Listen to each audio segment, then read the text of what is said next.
तो संविधान सभा ने ड्राफ्टिंग कमेटी के द्वारा बनाए गए संविधान को स्वीकृत किया, उसे अंगीकृत किया और उस संविधान ने ही सबसे ज़्यादा, सबसे महत्वपूर्ण माना समानता। तो यहाँ पर फ्रीडम को इतना इम्पोर्टेंस नहीं दिया जितना कि समानता को दिया। तो यहाँ पर एक बात बहुत क्लियर है कि इसके लिए ये व्यवस्था, सबसे पहले हमने राइट टू फ्रीडम ना लेकर के राइट टू इक्वलिटी को लिया, तो ये दिखाता है कि यहाँ पर हमने समानता को प्रायोरिटी दी, स्वतंत्रता को दूसरे नंबर पे रखा। और इसके पीछे कॉन्स्टिट्यूशन के main architect doctor Bhimrao Ambedkar का बड़ा योगदान रहा था, क्योंकि he was very much supporter of equality. He gave priority to equality. That is why he gave priority to right to equality as the president of the drafting committee. First article is right to equality that has been provided under Article 14 to 18. There are you can say 5 rights: 1, 14, 15, 16, 17, 18. Under this article, these article 14 to 18, significant rights have been provided to Indian Constitution. Bharat के नागरिकों को बहुत महत्वपूर्ण अधिकार दिए गए हैं, और ये अधिकार सिर्फ भारत के नागरिकों को ही के लिए ही नहीं बल्कि फॉरेनर्स के लिए भी उतने ही महत्वपूर्ण हैं, क्योंकि किसी भी तरह से असमानता को स्वीकार भारत का संविधान नहीं करता है। तो article 14 provides that there shall be equality before law. Article 14 equality before law की बात करता है कि कानून के समक्ष समानता होगी, सभी लोग कानून के समान बराबर होंगे, कानून किसी व्यक्ति के साथ कोई भेदभाव नहीं करेगा। So article 14 provides equality before law and equal protection by law. Article 15 prohibits discrimination. There is a provision of prohibition of discrimination. It means discrimination has been prohibited in Indian Constitution in its article 15.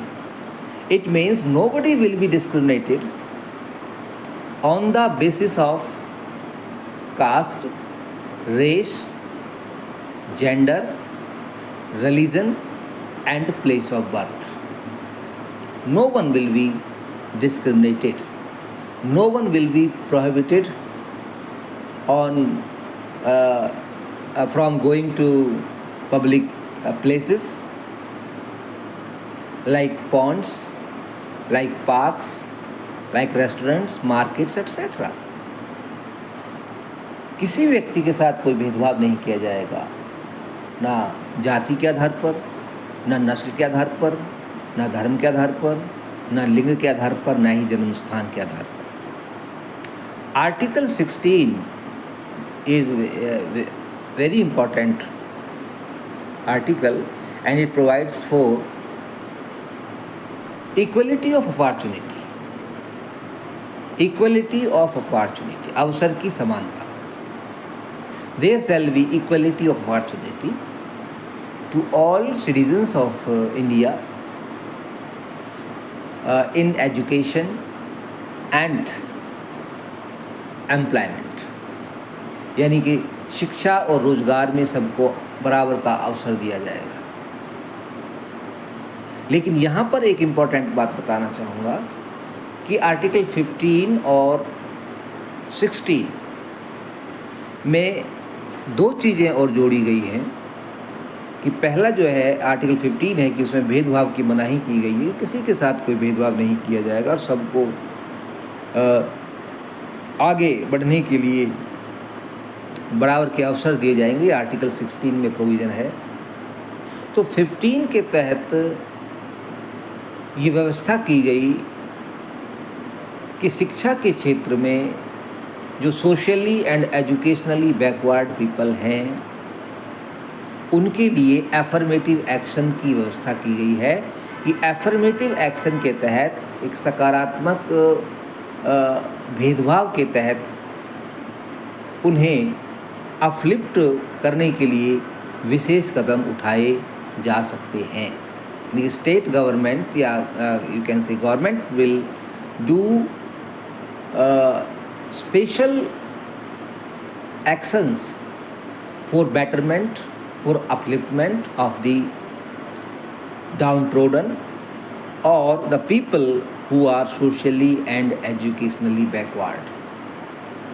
ये 15 के तहत व्यवस्था है education के क्षेत्र में, शिक्षा के क्षेत्र में कि अगर आज वर्तमान समय में शैक्षणिक संस्थानों में रिजर्वेशन है शेड्यूल कास्ट, शेड्यूल ट्राइब और ओबीसी के लिए, तो ये आर्टिकल 15(4) के तहत व्यवस्था है। आर्टिकल 15(4) में ये व्यवस्था की गई है कि सामाजिक और आर्थिक रूप से पिछड़े वर्गों के लिए शैक्षणिक संस्थाओं में आरक्षण की व्यवस्था की जाएगी। अगला जो अधिकार और आर्टिकल है वो है 16, जिसमें अवसर की समता की बात कही गई है, इक्वलिटी ऑफ अपॉर्चुनिटी की बात कही गई है, इक्वलिटी ऑफ अपॉर्चुनिटी की बात कही गई। तो उसका साफ मानना है कि 16(4) में ये प्रोविज़न जोड़ दिया गया है कि सोशली और बैकवर्ड पीपल के लिए सरकारी नौकरियों में प्रतिनिधित्व दिया जाएगा, उनको रिप्रेजेंटेशन दिया जाएगा, उनको आरक्षण दिया जाएगा। तो एक एफर्मेटिव एक्शन के तहत ये व्यवस्था की गई है, जिसे कुछ लोग इक्वलिटी ऑफ अपॉर्चुनिटी जैसे प्रावधान का या राइट टू इक्वलिटी का वायलेशन मानते हैं। लेकिन इस वायलेशन को पहले ही संविधान में स्वीकार कर लिया गया था, because it was necessary for upliftment of the people who are socially and educationally backward. अगर ऐसा नहीं किया जाता तो फिर वो लोग हमेशा के लिए सोशली और एजुकेशनली बैकवर्ड ही रह जाते। तो जैसे कि एक ऐसे मरीज़ को स्पेशल ट्रीटमेंट देने की आवश्यकता होती है जो बहुत सीरियस है, जिसकी हालत ख़राब है, तो उसे हम आईसीयू में रखते हैं और आईसीयू में उसको स्पेशल ट्रीटमेंट दिया जाता है, क्योंकि उसका जो लाइफ है वो रिस्क में होता है। There is a risk to his or her life, that is why he is required to be admitted in ICU. It is necessary to give special treatment to such patient. In this way, affirmative action has been suggested for the betterment of the socially and educationally backward people. Article 17, that is the part of right to equality, is also an important article which provides for abolition of untouchability. This article, Article 17, prohibits untouchability and it makes it a punishable act, and practice of untouchability is a punishable act under Article 17. अनुच्छेद 17 ये व्यवस्था करता है कि अस्पृश्यता अथवा छुआछूत किसी भी तरह से उसे स्वीकार नहीं किया जाएगा, और कोई व्यक्ति यदि उसको अमल में लाता है या उसे व्यवहार में लाता है, उसे प्रैक्टिस करता है, तो उस व्यक्ति को दंड दिया जाएगा। तो ये इसलिए है क्योंकि भारत में आज़ादी से पहले, भारत के नए संविधान के लागू होने से पहले भारत में गैर बराबरी थी, असमानता थी, जातिगत भेदभाव था, और वो जातिगत भेदभाव का एक घृणित चेहरा था अस्पृश्यता अथवा अनटचेबिलिटी, जिसमें व्यक्ति को स्पर्श नहीं कर सकता था, उसको टच नहीं कर सकता था। तो एक इनह्यूमन एक ट्रेडिशन देश में चल रही थी, उस इनह्यूमन एक्टिविटी को, इनह्यूमन प्रैक्टिस को समाप्त किया गया है under article 17। Article 18 makes provision for prohibition of titles, यानी किसी भी तरह के कोई टाइटल्स लोगों को नहीं दिए जाएंगे एक्सेप्ट दी सिविल अवार्ड्स और the military awards, like civil awards like Bharat Ratna, Padma Shri, Padma Vibhushan, Padma Bhushan. These are the civil awards which are granted by the President of India to the people for playing important role in social welfare or in the field of science or in the field of sports or literature, etc. And some military awards are also given to the military men, the people related with military, like Paramveer Chakra, that is the supreme award as far as military is concerned. Paramveer Chakra, then Ashok Chakra, Mahavir Chakra, Shaurya Chakra, etc. These are the military awards. Except these awards, no other title will be given to any citizen of India. So this has been prohibited, that no one will get any title from any other country also. Another important second one right is the right to freedom. This is in second article. स्वतंत्रता का अधिकार अनुच्छेद 19 से 22 में दिया गया है और इसमें कुछ अहम स्वतंत्रताएं नागरिकों को प्रदान की गई हैं. Some important freedoms have been provided to the Indian citizens. इसमें बेहद खास जो व्यवस्था है वो आर्टिकल 19 के तहत है. Under Article 19, 6 types of freedoms have been provided to Indian citizens. Here, one thing is remarkable that freedoms provided under Article 19 are for Indian citizens only. They are not for foreigners. So these 6 freedoms are, number 1, article 19 का 1 में जो ये provisions हैं वो क्या है. Number 1, freedom of speech and expression. हर नागरिक को भाषण और अभिव्यक्ति की स्वतंत्रता है. वो अपने विचार व्यक्त कर सकता है भाषण के माध्यम से या लिख करके, पुस्तक के माध्यम से, आर्टिकल के माध्यम से वो अपने विचार अभिव्यक्त कर सकता है, पोस्टर के माध्यम से. Another important freedom is freedom of association or union. It means article 19 में ही व्यवस्था है कि भारत के नागरिकों को समुदाय या संघ या समुदाय बनाने का अधिकार होगा. संघ का मतलब होता है यूनियन बनाना, एसोसिएशन बनाना. और इसी के तहत जो पार्टीज़ हैं, पॉलिटिकल पार्टीज़ और बहुत सारे प्रेशर ग्रुप्स हैं, बहुत सारी यूनियंस हैं, वो सब इसी व्यवस्था के तहत वो लोग बनाते हैं. बहुत सारी हमारे देश के अंदर पॉलिटिकल पार्टीज़ हैं तो वो इसी व्यवस्था के तहत है, क्योंकि भारत के नागरिकों को फ्रीडम है कि वो कोई एसोसिएशन बनाएं, कोई पार्टी बनाएं, कोई यूनियन बनाएं. तो फ्रीडम ऑफ एसोसिएशन और union, freedom to form association or union. Third one is, तीसरा है freedom of assembling या freedom of assembly. freedom of assembly without arms.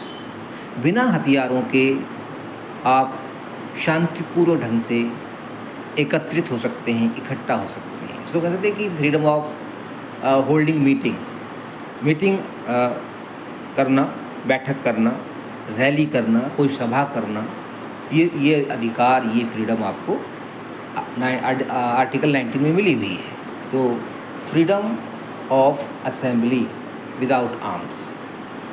अगला है freedom of movement through out the country. देश में कहीं भी कोई व्यक्ति घूम फिर सकता है, कहीं भी आ जा सकता है। उसके लिए कोई वीज़ा की ज़रूरत नहीं है, कोई परमिशन की ज़रूरत नहीं है। बस आप गाड़ी में बैठिए, बस में बैठिए, एरोप्लेन में बैठिए, ट्रेन में बैठिए, टिकट कटाइए और जाइए। तो आपको कहीं भी आने जाने का अधिकार देता है आर्टिकल 19 भारत के अंदर। इसी से जुड़ा हुआ अगली जो फ्रीडम है वो है freedom of residence and settlement in any part of the country. देश के किसी भी हिस्से में रहने और बसने, वहाँ पर निवास स्थान बनाने का अधिकार है हर नागरिक को। तो किसी भी राज्य का व्यक्ति दूसरे राज्य में जाके रह सकता है और रह रहे हैं बहुत सारे लोग। तो ये इसी फ्रीडम, इसी आज़ादी की वजह से है जो हमें आर्टिकल 19 के तहत मिली हुई है। और लास्ट जो फ्रीडम है जो हमें आर्टिकल 19 से मिलती है, that is freedom of profession. Freedom of profession or to practise any you can say work or trade or business etcetera.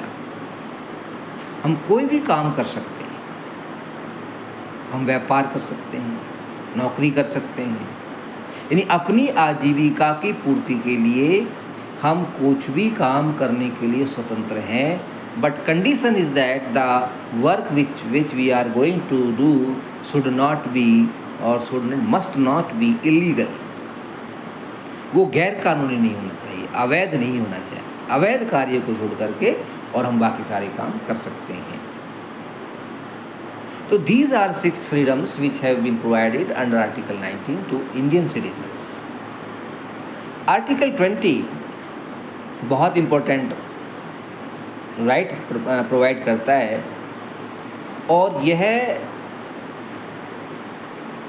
उस स्थिति में लोगों को ये अधिकार मिलता है जब कोई व्यक्ति किसी को गिरफ्तार किया जा रहा हो, गिरफ्तार करने से पहले, गिरफ्तार जब व्यक्ति को किया जा रहा हो, तब ये अधिकार लोगों को मिला हुआ है। और क्या व्यवस्था की गई है इसके अंदर आर्टिकल 20 में? इसमें ये व्यवस्था की गई है कि no one can be held responsible या held you can say guilty for any crime that was not done by him। किसी भी ऐसे अपराध के लिए जो किसी व्यक्ति ने नहीं किया है, उसके लिए उसे दोषी नहीं ठहराया जा सकता।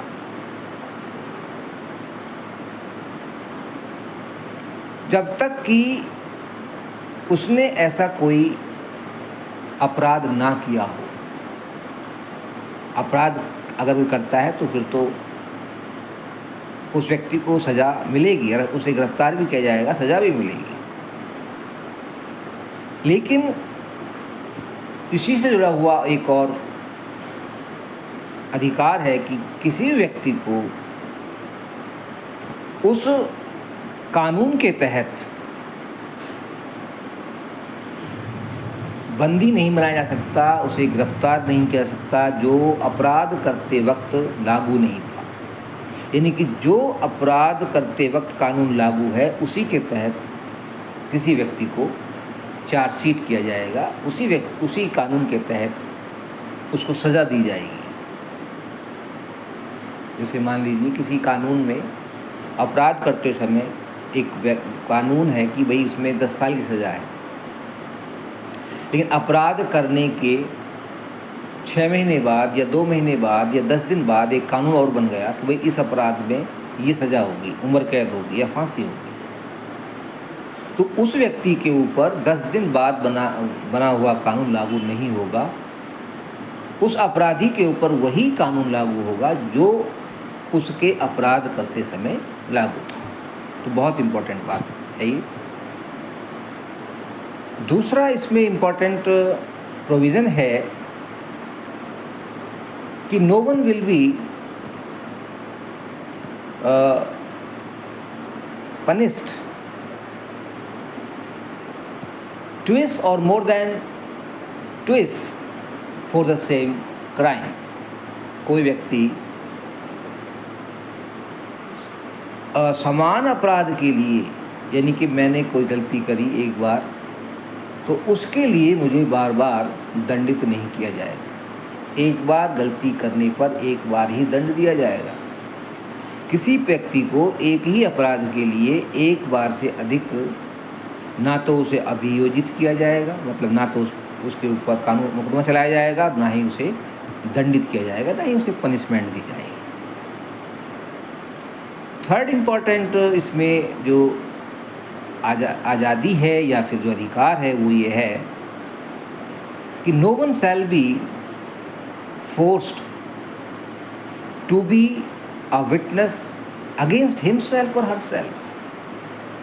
किसी भी व्यक्ति को अपने ही खिलाफ, अपने ही विरुद्ध गवाही देने के लिए मजबूर नहीं किया जाएगा कि भाई आप कबूल करो कि हाँ मैंने ये गलती की है।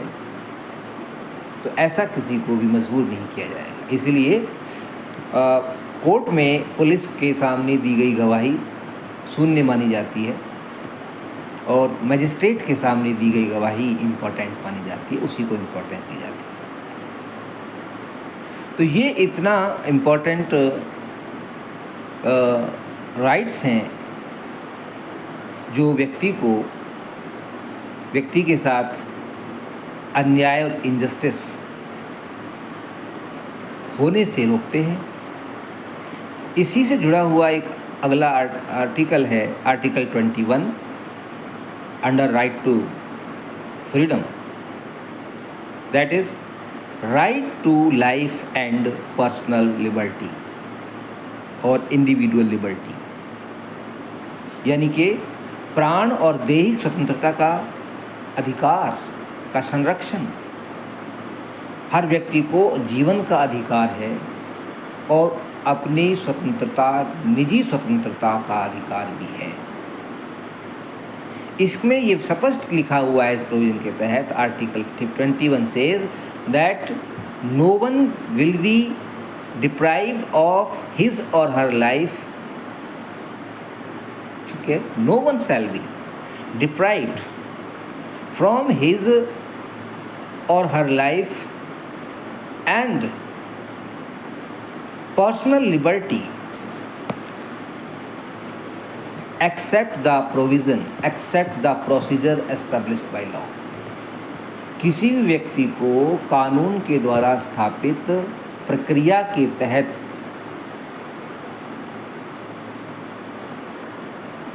ही उसके जीवन और उसकी स्वतंत्रता से वंचित किया सकता है। यानी कि अगर हमें किसी के प्राण को या किसी के लाइफ को लेना है, यानी उसने ऐसा अपराध कर दिया है कि उसको मृत्यु दंड दिया जाना ज़रूरी है, तो इसके लिए भी एक प्रोसीजर है and that procedure must be followed, कि उस व्यक्ति के ऊपर मुकदमा चले, उसके खिलाफ चार्जशीट पेश हो, उस चार्जशीट पर बहस हो, उसको भी अपनी बात कहने का मौका दिया जाए, अपने आप को निर्दोष और बेगुनाह साबित करने का अवसर दिया जाए, फिर उसके खिलाफ आरोप तय किए जाएं, सिद्ध किए जाएं, और फिर जब वो आरोप सिद्ध हो जाएं, वो दोषी सिद्ध हो जाए, फिर उसको सज़ा दी जाए, और वो सज़ा फिर मृत्युदंड भी हो सकती है। तो इसको हम कहते हैं कि हम किसी के लाइफ को ले सकते हैं, but by the process established by law. अगला ये जो राइट टू लाइफ बहुत ही कॉम्प्रहेंसिव राइट है ये। इसके अंदर स्वास्थ्य और जो हमारा स्वच्छता, स्वच्छ पर्यावरण, क्लीन एयर, क्लीन एनवायरनमेंट, ये सब इसी अधिकार के तहत आते हैं। बहुत व्यापक अधिकार है। अब आर्टिकल 21A ये पार्ट बना दिया गया है आर्टिकल 21 का ही, और राइट टू फ्रीडम का ही ये पार्ट बना दिया गया है। हालांकि ये थोड़ा सा अलग राइट है और वो है right to education. Article 21A which has been added to the constitution by 86th amendment in 2002 2002 में 86वें संशोधन द्वारा अनुच्छेद 21A जोड़ा गया, 21 का जोड़ा गया, जिसके द्वारा 6 से 14 साल के बच्चों को शिक्षा का अधिकार दिया गया है।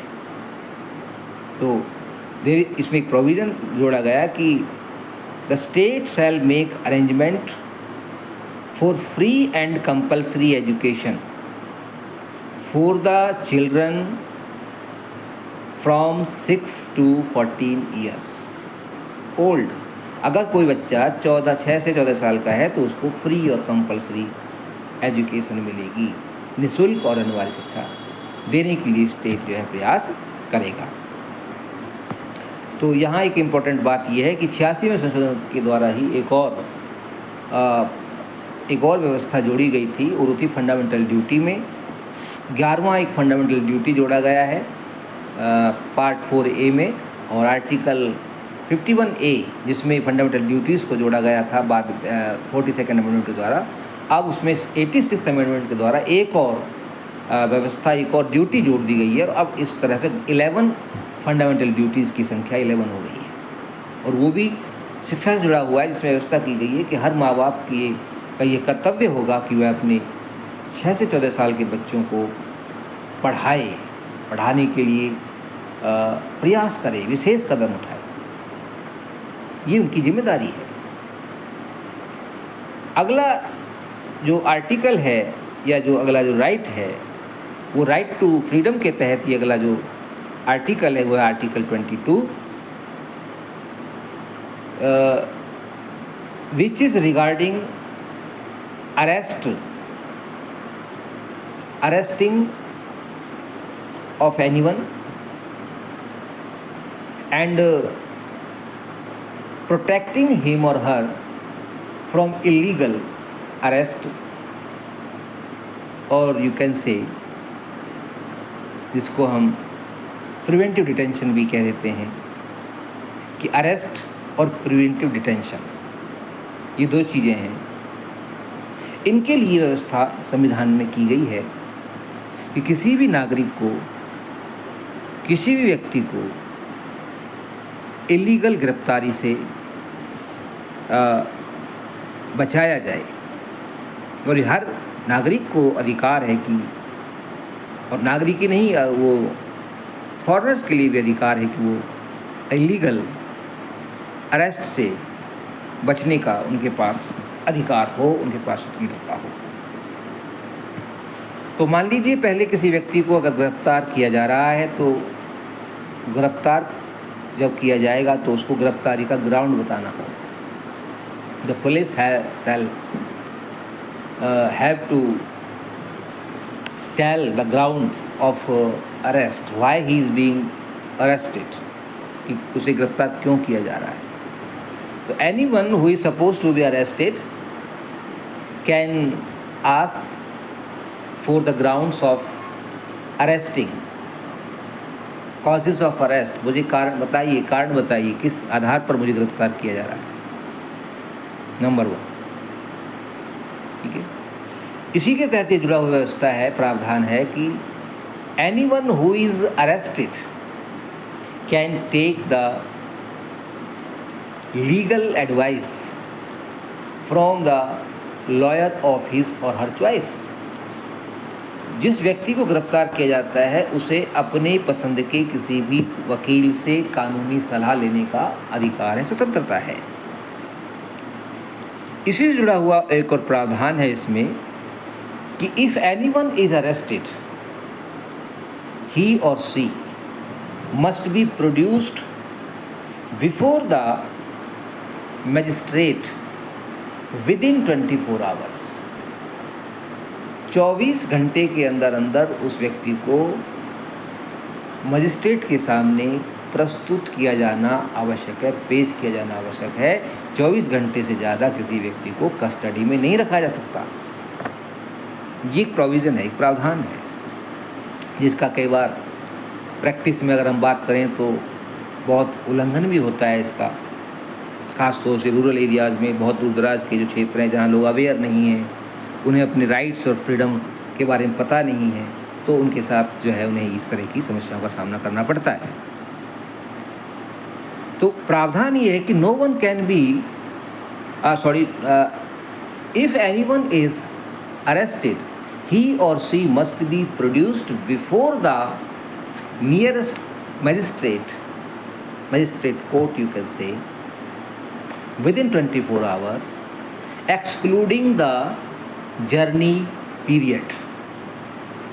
जर्नी पीरियड को छोड़कर, जर्नी पीरियड को निकाल करके 24 घंटे के अंदर अंदर, यानी कि यात्रा में जो समय लगेगा उसको हटा दिया जाता है, काट दिया जाता है कि भाई ऐसा नहीं कि यात्रा में ही 24 घंटे निकल जाएं और उसको पेश नहीं किया गया तो that will be considered as the violation of fundamental rights. No, उसके यात्रा में जो समय लग रहा है उसे माइनस किया जाएगा, फिर 24 घंटे गिने जाएंगे। तो ये बहुत ही इम्पोर्टेंट अधिकार है भारत के नागरिकों का। इसके तहत ही, इसके साथ ही ये जो राइट टू फ्रीडम है, ये लोगों को जो गलत तरीके से हिरासत में लोगों को रखा जाता है, उन सारी प्रयासों, उन सारी कोशिशों को रोकने के लिए है कि किसी व्यक्ति को इलीगल तरीके से कस्टडी में ना रखा जाए। अगर किसी को कस्टडी में रखना भी है पुलिस को, तो वो कोर्ट की परमिशन होगा, मजिस्ट्रेट की परमिशन से ही ऐसा हो सकता है। मजिस्ट्रेट की परमिशन के बगैर ऐसा नहीं हो सकता कि पुलिस उसको 2, 4, 5, 10 दिन अपनी कस्टडी में रख सके। तो this is the right to freedom that has been provided under article 19 to 22.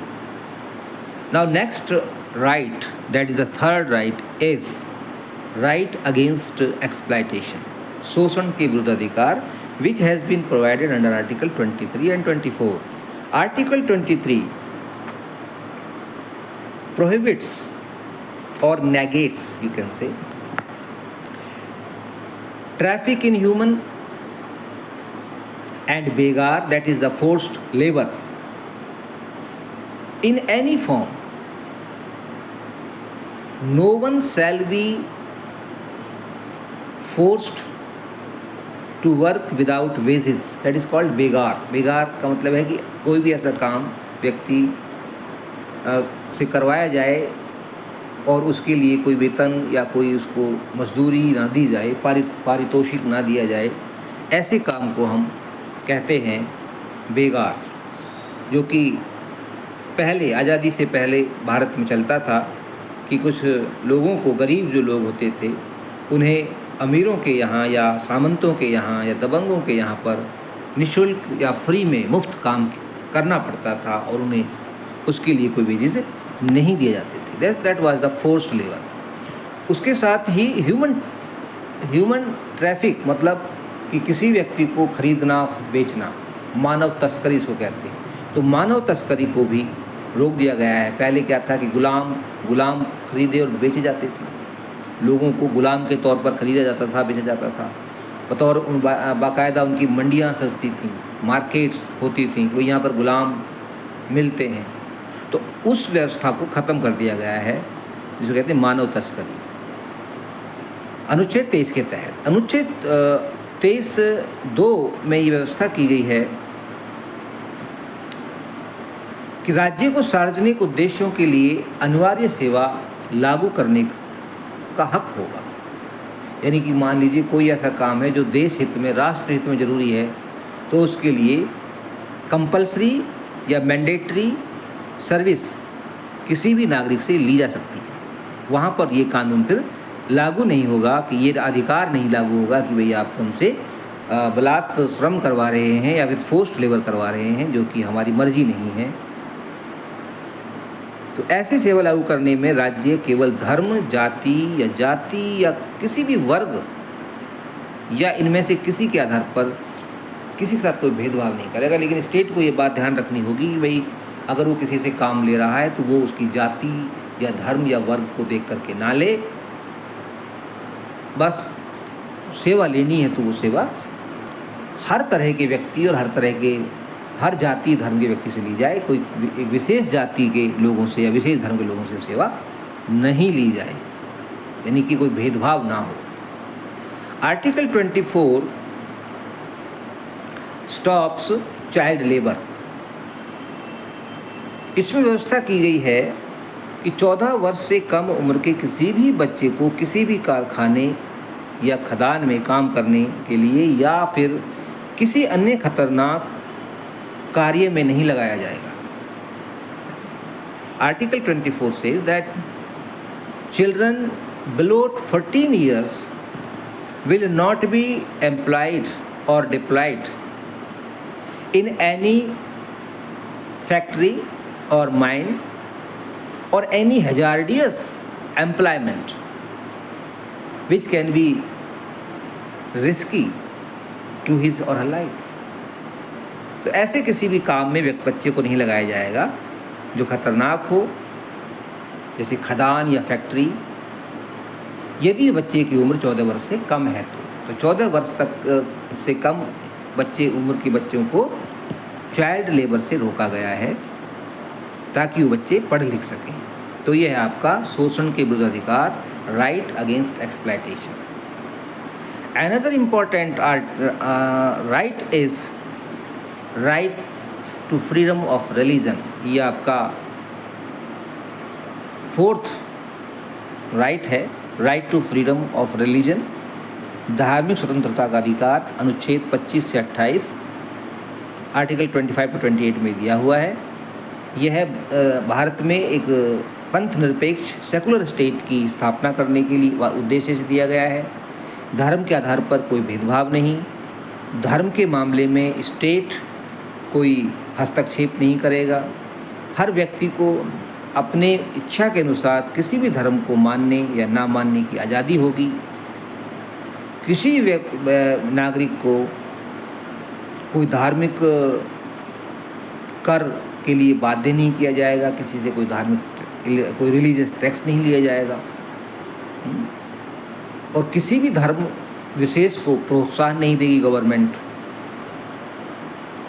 हर नागरिक को अपनी मर्जी से किसी भी धर्म को मानने और उसका प्रचार करने का अधिकार होगा। तो ये कुछ इम्पोर्टेंट जो है इसमें अधिकार दिए हुए हैं धर्म से संबंधित। आर्टिकल 25 में व्यवस्था है कि अंतःकरण धर्म के आचरण की स्वतंत्रता और धर्म का प्रचार प्रसार करने की आज़ादी हर नागरिक को होगी।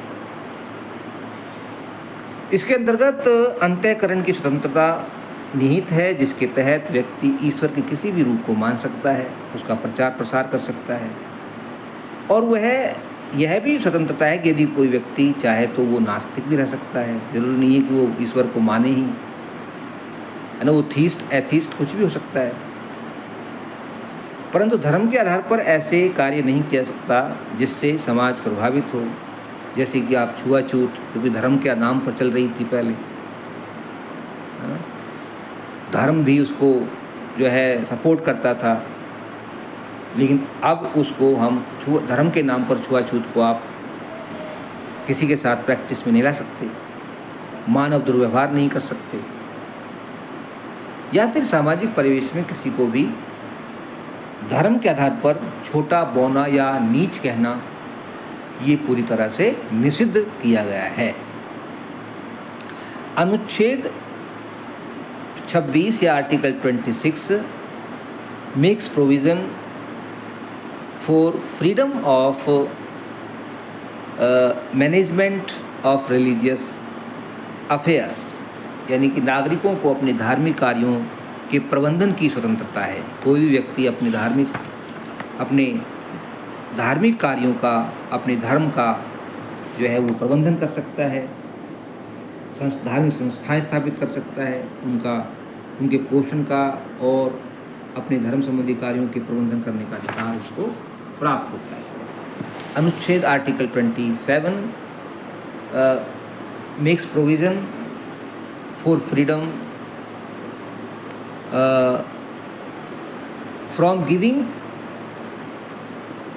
टैक्सेस, और यू कैन से जैसे डोनेशन, फोर्स डोनेशन, कि ज़बरदस्ती किसी से चंदा लेना, दान लेना या कोई कर लेना, in the name of religion, on the basis of religion, धर्म की अभिव्यक्ति के लिए, अभिवृद्धि के लिए, धर्म को बढ़ाना है हमें, धर्म की अभिवृद्धि के लिए, for promotion of a particular religion, no one can be forced to give taxes. Okay. Another important freedom is regarding religion is freedom of not attending religious education, धार्मिक शिक्षा में शामिल ना होने की स्वतंत्रता। यानी कहीं पर अगर धार्मिक शिक्षा दी जा रही है तो वहाँ पर उसमें उपस्थित होना और ना होना नागरिक की मर्जी है, व्यक्ति की मर्जी है। कोई उसको ज़बरदस्ती उस धार्मिक शिक्षा में ज़बरदस्ती शामिल नहीं कर सकता। तो इससे जुड़े हुए कुछ उपबंध हैं, जैसे कि छोटे छोटे और भी प्रावधान हैं, जैसे कि राज्य निधि या सरकारी जो जिसमें धन लगा हुआ है, गवर्नमेंट फंडेड जिसको हम कहते हैं, तो गवर्नमेंट फंडेड कोई भी एजुकेशनल इंस्टीट्यूशन, कोई भी शैक्षणिक संस्थान, शिक्षा संस्था में धार्मिक शिक्षा नहीं दी जाएगी। राज्य निधि से पूर्णतः पोषित, यानी कि जो स्टेट गवर्नमेंट या स्टेट द्वारा जिस भी संस्था को धार्मिक वो चाहे वो शैक्षिक संस्था है, एजुकेशनल इंस्टीट्यूशन, उसको अगर फंड दिया जा रहा है तो उसमें फिर धार्मिक शिक्षा नहीं दी जाएगी। दूसरा प्रोविज़न है, राज्य द्वारा मान्यता प्राप्त संस्थाओं में लोगों की सहमति से धार्मिक शिक्षा दी जा सकती है। यानी कि राज्य द्वारा मान्यता प्राप्त है लेकिन वो सरकारी नहीं है, प्राइवेट हैं, तो उनमें लोगों की सहमति से धार्मिक शिक्षा दी जा सकती है, और वहाँ पर कोई धार्मिक शिक्षा दी जा रही है तो उसमें भी किसी को ज़बरदस्ती शामिल होने के लिए नहीं कहा जा सकता है। तीसरी इम्पोर्टेंट बात है कि राज्य निधि से या स्टेट फंडेड कोई भी संस्था लोगों की सहमति से धार्मिक शिक्षा दे सकती है, लेकिन जैसे कि धार्मिक शिक्षण संस्थाओं में जैसे कि मदरसे हैं, संस्कृत विद्यालय आदि हैं, लेकिन सरकारी निर्देश अनुसार उन्हें सरकार द्वारा निर्देशित पाठ्यक्रम पढ़ाना भी अनिवार्य होगा, कि वहाँ पर जो गवर्नमेंट का सिलेबस है वो भी वहाँ पर पढ़ाना जरूरी है। ये नहीं कि वहाँ सिर्फ शिक्षा धर्म की ही दी जाती रहे और कोई शिक्षा दी ना जाए। और चौथी इम्पोर्टेंट बात यह है कि न्यास या ट्रस्ट द्वारा स्थापित संस्थाओं में धार्मिक शिक्षा दी जा सकती है, लेकिन वहाँ भी किसी को ज़बरदस्ती उस शिक्षा में शामिल होने के लिए विवश नहीं किया जा सकता। तो इससे संबंधित जो है ये इम्पोर्टेंट प्रोविज़न है, धर्म से लेकर के, धर्म की आज़ादी से लेकर के, धर्म स्वतंत्रता से लेकर के। अगला जो राइट है वो है हमारा fifth right, that is cultural and educational rights, सांस्कृतिक एवं शैक्षणिक अधिकार, जो कि अनुच्छेद 29 और 30 में दिए गए हैं, which have been provided under article 29 to 30। इसमें जो 29 जो प्रावधान करता है, ये जो आर्टिकल, यहाँ एक बहुत इंपॉर्टेंट बात बताना चाहूँगा कि ये जो अधिकार हैं, दीज आर फॉर माइनॉरिटीज़, ये अल्पसंख्यकों के लिए हैं, कि ताकि वो भी अपने धर्म, अपनी संस्कृति, अपनी भाषा को पोषित कर सकें, उनका पल्लवन कर सकें और उनकी अभिवृद्धि कर सकें। ठीक है। तो ये जो अनुच्छेद 29 से 29, इसमें व्यवस्था है कि एक नागरिक के अपनी भाषा, लिपि या संस्कृति को संरक्षित करने के अधिकार होंगे। ठीक है, it means article 29(1) protects the right of a citizen, citizen's right of his protecting his language, script or culture, number 1. Number 2, 29 का 2 पार्ट सेज, राज्य द्वारा पोषित या राज्य निधि से सहायता प्राप्त किसी शिक्षा संस्थान में प्रवेश से किसी भी नागरिक को केवल धर्म, मूलवंश, जाति, भाषा या इनमें से किसी के आधार पर वंचित नहीं किया जाएगा। कि no one shall be prohibited from admission in any educational institution funded by the government, ठीक है, on the basis of religion, creed, caste, language, okay, etcetera. लेकिन यहाँ पर ये बात गौर करने वाली है कि कुछ संस्थाएं अल्पसंख्यक संस्थाएं हो सकती हैं, माइनॉरिटी इंस्टीट्यूशंस हो सकती हैं, जहाँ पर माइनॉरिटीज़ के लिए कुछ % रिजर्वेशन हो सकता है, ठीक है। लेकिन फिर भी वहाँ पर जो दूसरे लोग हैं उन्हें इस आधार पर नहीं रोका जाएगा कि आप तो माइनॉरिटी नहीं हैं या आप तो मेजॉरिटी नहीं हैं। तो धर्म के आधार पर, जाति के आधार पर किसी को भी किसी शैक्षणिक संस्थान में एडमिशन लेने से रोका नहीं जाएगा। आर्टिकल 29 का प्रोविज़न 2 पार्ट 2 कहता है। अब आर्टिकल 30 है, 30 में भी 2 प्रोविज़न है। 30 का 1 पार्ट है में कहा गया है कि अल्पसंख्यक समुदायों को अपनी संस्थाओं को स्थापित करने और उनका प्रबंध करने का अधिकार होगा, ठीक है। यानी कि minorities will have right to have or to establish their educational institutions and also they can manage them, वो उनको मैनेज भी कर सकते हैं, स्थापित कर सकते हैं, मैनेज कर सकते हैं। दूसरा ये भी कहा गया है कि सरकार को अल्पसंख्यक प्रबंधन के तहत किसी भी संस्था के साथ भेदभाव नहीं करना चाहिए। तो ये जो इम्पोर्टेंट राइट्स है, right cultural and educational rights which have been given to the minorities in speciality और in particularity, जो अल्पसंख्यकों को देश का एक हिस्सा बनाता है और उन्हें अपनी संस्कृति, अपनी भाषा और अपने धर्म को संरक्षित करने का अधिकार देता है। Last one is that is the most important right, that is the right to constitutional remedies, संवैधानिक उपचारों का अधिकार, which has been provided under article 32। This article is so important that doctor B.R. Ambedkar, who was the main architect of Indian Constitution or the father of Indian Constitution, who said that right to constitutional remedies or Article 32. Article 32 is the heart and soul of Indian Constitution. Bharat के संविधान की आत्मा और उसका हृदय है, हृदय और आत्मा है आर्टिकल 32। क्योंकि अगर आर्टिकल 32 को अगर निकाल दोगे तो फिर संविधान जो है वो एक तरह से निष्प्राण हो जाएगा और उसमें उसकी जो हृदय है निकल जाएगा तो फिर निष्प्राण हो जाएगा। Article 32 there is a provision that under Article 32, anyone can have right to move to the Supreme Court directly in case of violation of fundamental rights. It means if fundamental rights of anybody are violated, then he or she can directly move to the Supreme Court for protection of his or her fundamental rights. So this is very important article.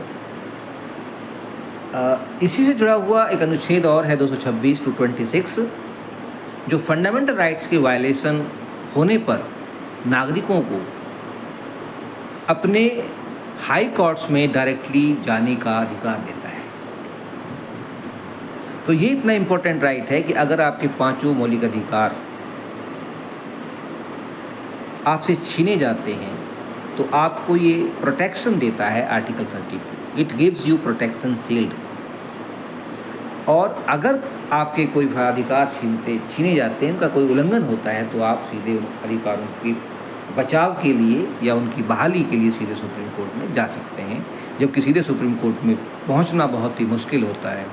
किसी भी विवाद का की शुरुआत छोटे court से होती है, फिर वो डिस्ट्रिक्ट कोर्ट में जाता है, फिर वो हाई कोर्ट में जाता है, देन सुप्रीम कोर्ट में जाता है। But in case of violation of fundamental rights we have right to move directly to the Supreme Court. So these are the 6 fundamental rights which have been provided to Indian citizens, and some of them are provided to foreigners also, which are very important for the welfare and development of the Indian citizens, without which no one can imagine of betterment, no one can imagine of progress. So let's see what is the purpose of the fundamental rights, and what is the significance of fundamental rights in the views of Dr. B.R. Ambedkar. The purpose of the fundamental rights is to preserve individual liberty and democratic principles based on equality of all members of society. Fundamental rights का उद्देश्य क्या है? Fundamental rights का उद्देश्य व्यक्तिगत स्वतंत्रता और लोकतांत्रिक सिद्धांतों को संरक्षित करना है। पर्पस, फंडामेंटल राइट्स का पर्पस है इंडिविजुअल लिबर्टी को बचाना, साथ ही साथ डेमोक्रेटिक प्रिंसिपल्स, लोकतांत्रिक सिद्धांतों को बचाना। ओके, अनदर दूसरा जो है इसमें डॉक्टर अम्बेडकर ने खुद कहा है कि doctor Ambedkar, the main architect of the Indian constitution, said that the responsibility of the legislature is not just to provide fundamental rights but also and rather more importantly to safeguard them. अब यहाँ doctor Ambedkar ने बहुत important बात कही है कि state के लिए स्टेट की क्या जिम्मेदारी है, लेजिस्लेचर की क्या जिम्मेदारी है। तो डॉक्टर अम्बेडकर ने साफ साफ शब्दों में कहा था कि लेजिस्लेचर का उत्तरदायित्व, उसकी जिम्मेदारी सिर्फ फंडामेंटल राइट्स या मौलिक अधिकारों को प्रोवाइड करना नहीं है, सिर्फ उनका प्रावधान करना ही नहीं है, बल्कि उसकी ड्यूटी है कि वो फंडामेंटल राइट्स को सेफगार्ड करे, उनकी रक्षा करे। तो इस तरह से ये फंडामेंटल राइट से जुड़ा हुआ जो आपका एक टॉपिक है वो लगभग जो है समाप्त हो जाता है। हमने बहुत सारी बातें इसमें कवर की हैं। फंडामेंटल राइट्स इम्पॉर्टेंट हैं हर नागरिक के लिए। हर नागरिक को इन अधिकारों को समझना चाहिए, जानना चाहिए। अगर ये अधिकार और ये उन्हें ये इमेजिन भी करना चाहिए कि अगर ये अधिकार नागरिकों के पास ना हो तो फिर उनका जीवन कैसा होगा, क्या वो ऐसा जीवन जी सकते हैं जो आज जी रहे हैं, क्या वो अपने व्यक्तित्व का विकास कर सकते हैं। ये सब कुछ ऐसे प्रश्न हैं जो फंडामेंटल राइट्स के इम्पोर्टेंस को समझाते हैं, बताते हैं। तो इसलिए राइट्स होना बड़ी बात नहीं है। बड़ी बात यह है कि नागरिकों को उन राइट्स के बारे में पता हो, राइट्स के बारे में जानकारी उन्हें हो और वो लोग जागरूक हों, नागरिक जो हैं वो जागरूक हों, उनमें सतत जागरूकता बनी रहे, तभी नागरिकों के अधिकार और उनकी स्वतंत्रता सुरक्षित रहती है। लास्की ने कहा था, मुझे उनकी एक बात याद आती है, जब उनसे पूछा गया कि भाई कैसे हम अपनी स्वतंत्रता को बचा सकते हैं, क्या हमें कीमत चुकानी पड़ेगी अपनी स्वतंत्रता को बचाने के लिए, तो Laski said eternal vigilance is the real price of the liberty. यानी कि अगर आपको अपने अधिकार, अपनी स्वतंत्रता बचानी है तो उसका एक ही कीमत है, उसकी एक ही मूल्य है, उसका एक ही प्राइस आपको देना होगा। वो है आप इटर्नली लगातार जागरूक बने रहें कि जिस दिन आप जागरूक नहीं रहेंगे, आपकी सावधानी हट जाएगी, उस दिन दुर्घटना घटना बिल्कुल संभव है। हो सकता है कि आपकी आज़ादी चली जाए, आपके अधिकार चले जाएं। तो इसलिए ज़रूरी है कि आपके अधिकार, आपकी आज़ादी आपके पास रहे। तो you will have to be eternally vigilant, you will have to be aware of your rights and freedom. इसी तरह से आप अपने अधिकारों की, अपनी स्वतंत्रता की रक्षा कर सकते हैं। तो इस वीडियो को यहीं ख़त्म करते हैं। वीडियो बहुत लंबा हो गया है, 1 घंटे ज़्यादा का समय हो गया है। तो इस वीडियो को यहीं ख़त्म करते हुए आपसे अनुरोध है कि आपको यदि ये वीडियो अच्छा लगे, आपको इस वीडियो से फंडामेंटल राइट्स समझ में आए हों, फंडामेंटल राइट्स के बारे में जानकारी आपको मिली हो, तो आप कृपया इसको लाइक करेंगे और वीडियो को अधिक से अधिक शेयर करें ताकि अधिक से अधिक लोगों के पास, व्यूवर्स के पास ये वीडियो जाए और उन्हें भी फंडामेंटल राइट्स के बारे में जानकारी मिले। साथ ही साथ यदि आपने ये मेरा चैनल का जो चैनल का नाम है understanding politics and political science, ये यदि आपने सब्सक्राइब नहीं किया है तो कृपया आप इसे सब्सक्राइब करें ताकि आपको आने वाली वीडियोस की समय पर जानकारी मिलती रहे। आपका बहुत बहुत धन्यवाद। Thank you very much.